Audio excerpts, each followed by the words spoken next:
Hello everyone and welcome back to another video. In today's video, we are talking about mindset and controlling your emotions. And of course, we are looking at a real life situation to do that. You guys know in real life, I am an athletic coach. I coach speed and agility for athletes. I'm a personal trainer. I work with track and field athletes. I work with high level track and field athletes. We have gone to the state meet, we've gone to outdoor nationals, we've done a lot. And so this is kind of my world. So we're going to talk about what's happening with Sha'Carri Richardson and Christian Coleman and talk about this from the lens of managing your emotions and kind of what happens when you get success and you get money, but you haven't worked on yourself. And listen, I am rooting for Sha'Carri. She's kind of like in this weird, my youngest sister, you guys have 7 siblings. My youngest sister is like 24, 25. So she's kind of in Sha'Carri's age range. And so to me, I have this very like empathetic heart towards her because I just want her to do well. I just want her to succeed, and I want her to do it the right way. So if you are unaware, she is an Olympic level sprinter. She was the fastest woman in the world at one point, in the 100 meters. She was in the Olympics. She has a gold medal. She was in the gold medal winning 4x100 meter team. And this weekend, no, I'm sorry, 2 weekends ago, when she was at outdoor nationals to try out for the US Tokyo team for the world championships, she was caught assaulting her boyfriend, Christian Coleman, who is a fellow sprinter. So first, I'm going to have you guys watch that video so you guys can see what's happening. And then we're going to talk about this. Now, this is not the first time that Sha'Carri has gotten in trouble. This is not the first time that she's been, in the spotlight for something negative.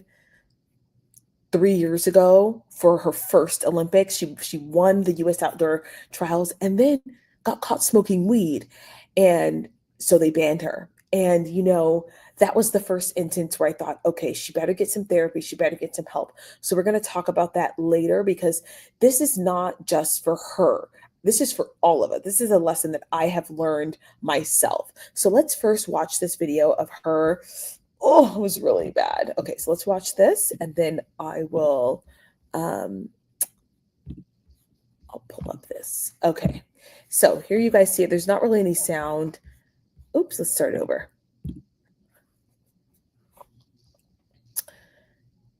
So this is Sha'Carri right here. Okay. And she's very confrontational right now. Christian he's trying to like she hits him. And she's squaring up on him right now. Oop. Pushing him. Oop. Shoved him again. She's acting like, one of the homeboys. And he's trying to desperately, this is Christian Coleman, trying to get away from her. And she shoves him again. And what's interesting is all these people are around. And he's telling her to get away. He's telling her to get away. I mean, and what's scary about this for me is the fact that, number one, all these people are around and she is just going off. She's still in the corner here, still going off on him, going off. Now, I don't know that I would call this assault, but I think it was a good thing that she got arrested. I'm going to say that. I don't know that I would go that far. I'm going to cut that off for you guys. So you can see her pushing him and shoving him. There's a ton of people around. She looks like she is zoned in. So I have a dog. I talk about this all the time.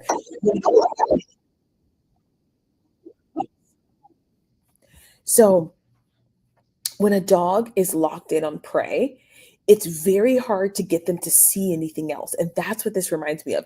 It reminds me of someone whose emotions got so red hot that she was unable to say, you know what, let me reflect. I'm about to go try out for a national team again. And I'm going to put myself in a situation where I may not make the team. She was unable to do that. She was unable to turn that brain off. In the food world, we call that your animal brain. So when people go, it's late at night, whatever emotion is overwhelming them, they run to the refrigerator and they start eating everything in sight. We call it your animal brain. Nothing can stop you. You are just like, go, go, go, go, shove things in your mouth. Nothing can stop you because you don't have handle of your emotions. And that's exactly what I saw there, which is there was just this like red hot, locked in, nobody can tell me anything because I don't know how to bring myself down when I'm feeling this. All I know how to do is react. And let me show you guys a clip of her 3-4 years ago when she was banned from the Olympics because of before smoking weed. If you didn't know, you can't smoke weed. It's tested. So let me show you guys the clip of that, so you guys can listen to her talk, and you guys can see what she said about that. And what she says here is going to be very, very important because let me see.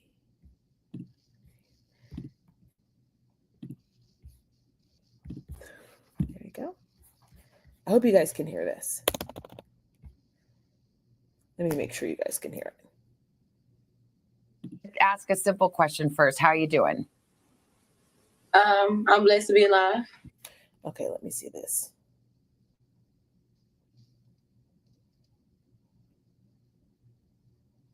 Make sure it's still going.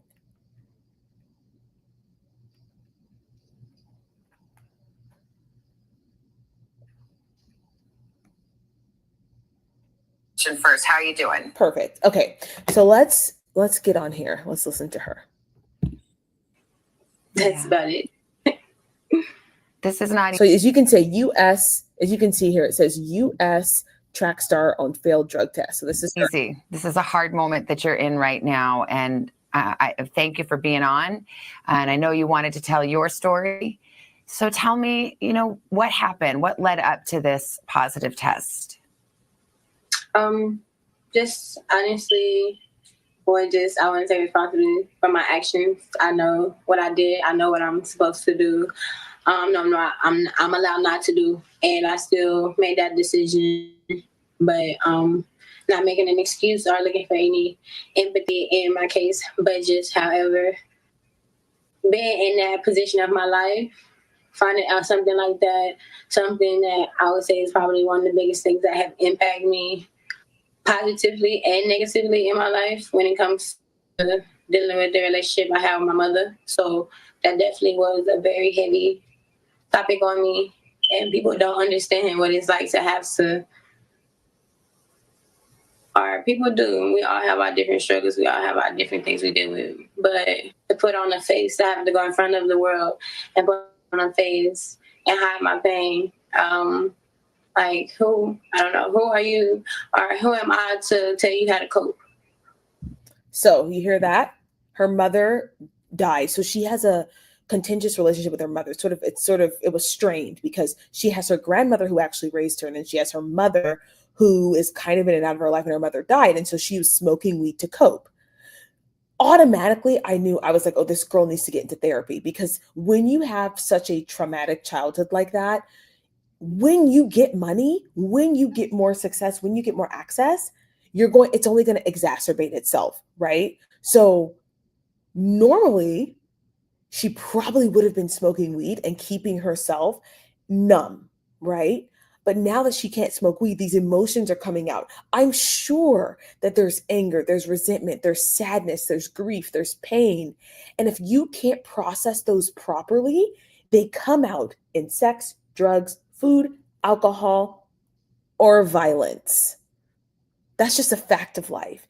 And this is why the title of this video is You Need Therapy, She Needs Therapy. If you have struggled with something and you have not been able to process it with a counselor, with a certified professional, with a therapist, it will come out in other ways. It doesn't matter. We have this idea that we think we are fooling people.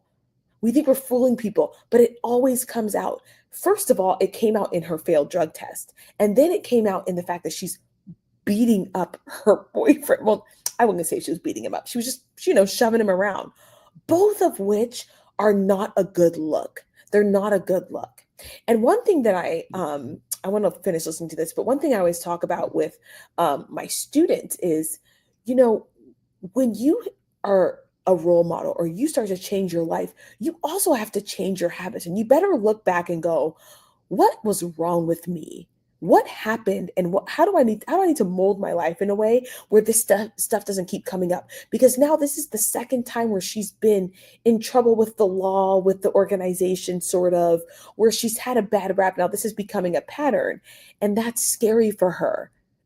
That's scary for her. Now, she did come out with a video, and I'll let you guys listen to it, where she says, hey, you guys, I apologize for this again, but it's like, I need you to not apologize. I need you to go get some help, because I guarantee you one of the reasons why her performances, I know she's had some injuries, but a lot of times your performances are up and down because you haven't dealt with the emotional stuff either. And for you and I, we're not elite athletes, right? We're not performing it on the line. Sometimes it shows up in our consistency, in our habits, in the way that we take care of ourselves. And so if we don't fix the underlying issue, which is, I have some things that I'm struggling with and I need to talk about with someone, they will always come out, and typically in maladaptive ways, not great ways. So I'm going to let you listen to this, and then we'll finish up with her apology. When you're dealing with a pain, or you're dealing with a struggle that you've never experienced before, or that you've never thought you would have to deal with. Like, who am I to tell you how to cope? Who am I to tell you that you're wrong for hurting? So I think just honestly, just leading up to that, dealing with my mental health, dealing with my mental as is, with leading up to the games, every time stepping on the track, definitely expect it to be a record-breaking time or something like that. So just with that, pressure in itself was also just another thing. With this actually been my first full professional career, my first full professional circuit this year due to the pandemic. So just considering all of that put together, long time, my agent, my sponsor, my sponsorship, my family, knowing me dealing with all of this stuff. So, Sha'Carri, I just want people to understand where you're coming from, and tell me if this is correct. But it was a few days before your big race and the trials, you found out that your biological mother had passed away.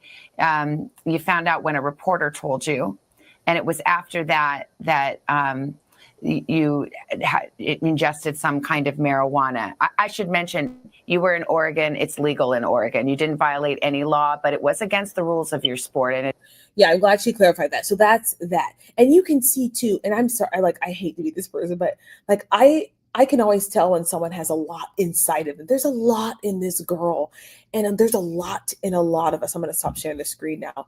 There's a lot in a lot of us. And if we don't address it, it always comes up. I mean, you can just look at her and tell that, number one, she has a lot of pain, right? And that's just some of us get dealt, twos and threes in the deck, and fours, and it's tough. And you have to, and then she's out here trying to make a royal flush out of it. And sometimes you can't keep a poker face. And so when you learn how to manage your emotions, you're able to keep a better poker face and focus. And like she said, it was just too much pressure. Now, let's listen to her response from the Christian Coleman incident. So she did apologize and say, I'm really sorry. And so let's see. Let's listen to that apology that she had.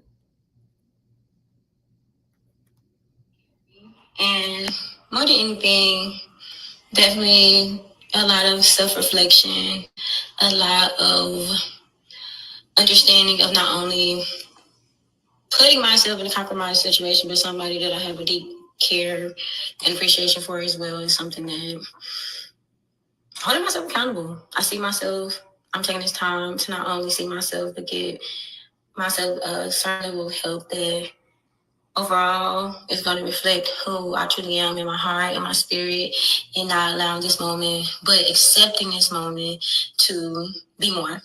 And so my only thing is, I want to be more, not even just for myself, for my family, for my fans, and overly appreciating y'all supporting me and showing up, and even holding me accountable to being my best self. So more than anything, I refuse to run away. But not refuse to run, but I refuse to run away, but face everything that comes to me head on, because everything on the other side is greater, but you got to go through in order to get there. So I'm Sha'Carri, y'all. I appreciate y'all, and one love, much love, and y'all be blessed. Okay, so basically what she said there was like, I'm going to try and get some help, which is good to hear. I think this young woman needs more help than she actually even realizes. And this is a lot of people in the industry. So one thing that's happening with track and field is that these people are getting more money. And what we know is that money makes you more of who you already are. And so with the pressure and the fame and the expectations, how you deal with life will always be at the forefront. And so if you don't have the coping skills and you don't have the techniques to deal with life, the more fame, the more attention, the more money you get, the harder it is for you. And we're seeing this with athletes young and old. It's a story as old as time that these athletes have these really rough childhoods and they don't get the therapy that they need. So they act out in public and they lose it all. And that is my fear for her and for a lot of these other athletes, that they lose it all because they don't get the help that they need to learn how to cope with life. For every new level, there's a new devil. When you're nobody and nobody's checking for you, you can act any kind of way. You can act any kind of way. But when there are sponsors with brand names on the line, you can't act up. So that means you have to change your level for the new devil. The new devil is going to be, how can we get you to fail? And whether that's, let's put you in a situation where you're going to be wanting to, shove your boyfriend in an airport. You're in Seattle. Okay. There's not a lot of Black people in Seattle. Okay. You're the only 2 Black people in that airport and you're shoving. Come on, get some wherewithal. You know what I mean? But someone has to speak that. Someone has to say that to her. Say, hey, you need to learn how to look at your surroundings. You're not in Texas anymore, boo. You're in Seattle. People are watching and they're so quick to get you in trouble. These people may not even have known who she was, but all they saw was this Black girl pushing up on this Black guy. And they're like, we don't want this in our airport. So you get taken to jail. That is what happens when you don't manage your emotions. So it's really, really important that we deal with it, because at some point, a lot of us are like, I want money, I want fame, I want excess, I want success. But with that comes the potential, the possibility that more things will come up in your life. And the question is, do you know how to deal with them? And I think this is truly what the Bible means when it says you got to be faithful with a little, so you can be faithful with much. Now that applies to a lot of things, right? That applies to multiple things, but that's just wisdom in general. Like if you can't handle being a nobody, like how you conduct yourself when you're a nobody is going to be exactly the way you conduct yourself when you're a somebody. So you better make sure that you have your ducks in a row so that when you're a somebody, you're not in a situation where you're being jailed. All right, you guys, let me know what you guys think in this comment section below. Don't forget to like, share, comment, and subscribe, and I'll see you guys in the next one. Bye.